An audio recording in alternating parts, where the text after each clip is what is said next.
Aaron, you've just finished your session at the Chilli Lawtech conference here. Yes. Cybersecurity is by no means a new topic for law firms. Mm-hmm. What do you think the biggest? Do you think there's a big driver that's moving law firms in a new direction with security at the moment?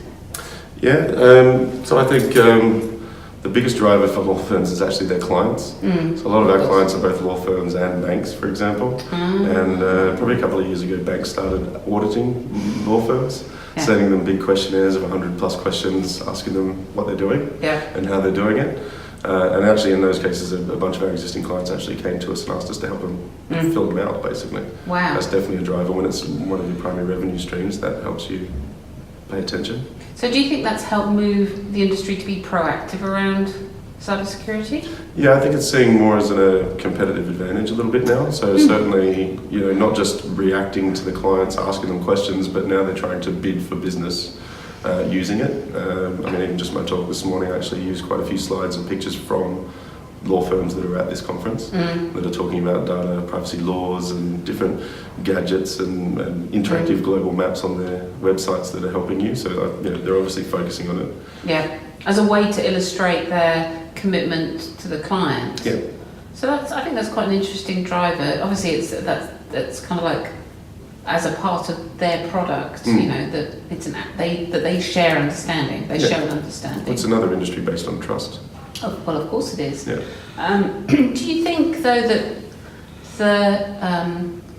talking about trust and security, we've seen a couple of really big intrusions which have been all over the paper. There's obviously a gap somewhere in the wanting that sensation of trust and delivering on it. Yeah.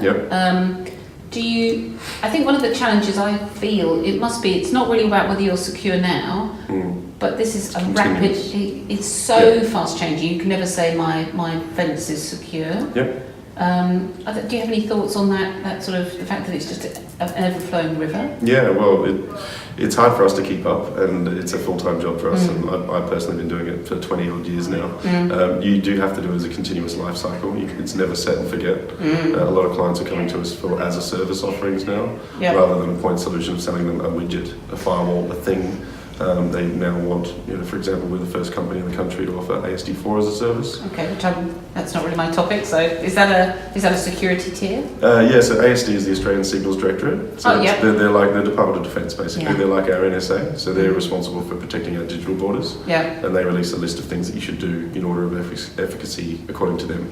Yeah. And we map what was the top 4 and now the essential 8 up as a service for clients. Wow, that's fascinating. So it's a way of it's obviously so fast moving that it's that added layer of comfort, yes. And it's not just giving something or selling something and walking away, it's actually feeding it and watering it and looking after it as well. That's very interesting. Well, I think you're going to be talking at one of Chilli's other events later on. That's right, October 16th, Very good. So thank you for talking to us today. No worries, thank you.